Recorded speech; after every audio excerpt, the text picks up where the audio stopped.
more on this, Kjetil Tronvoll joins me from Oslo, where he is a professor and research director of peace and conflict studies at Bjorknes Univesity College.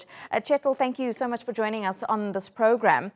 You know, Abiy Ahmed may be continuing in his role as Prime Minister, sworn in today, but during those elections that took place just a few months ago, many major parties didn't actually take part in the polls. So how popular is he really in Ethiopia? Well, that's a good question, and we don't actually know his popularity in terms of voting percentage.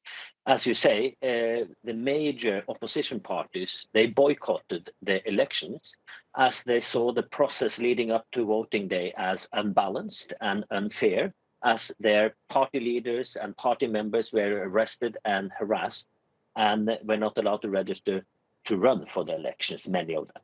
So his true popularity in terms of voting numbers, we don't know. Well, this will be very interesting to see how it plays out over the next 5 years, because, of course, the main issue in Ethiopia at the moment is that conflict in the north. I know that in the past you've actually been in contact with TPLF leadership.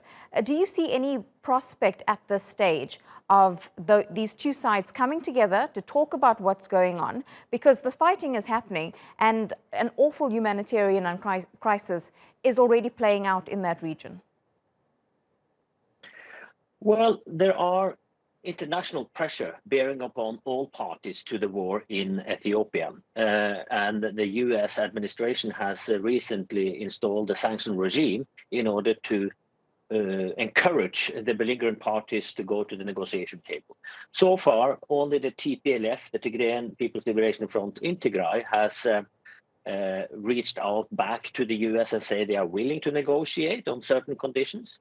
But Abiy Ahmed's government has denied any kind of approach from the international community for negotiations.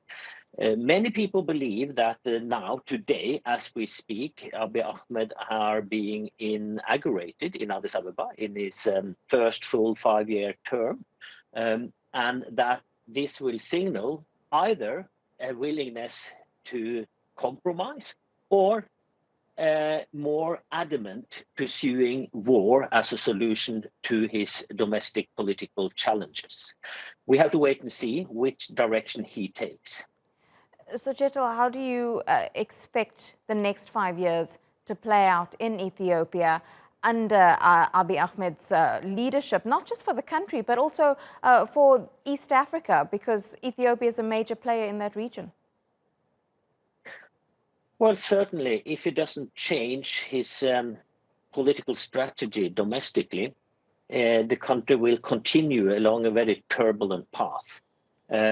Just during this weekend, the Oromo Irecha festival, a major traditional holiday among the biggest ethnic group in the country, were leading to protests against Abiy Ahmed's rule by his home base, so to say, by his Oromo constituency.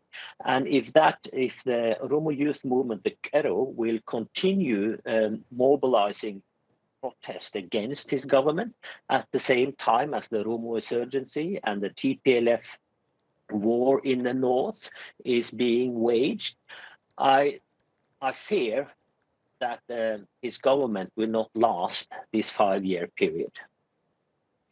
Kjetil Tronvoll speaking to us there from Oslo. Thank you so much for your insight and analysis on Abiy Ahmed's next 5-year term in Ethiopia.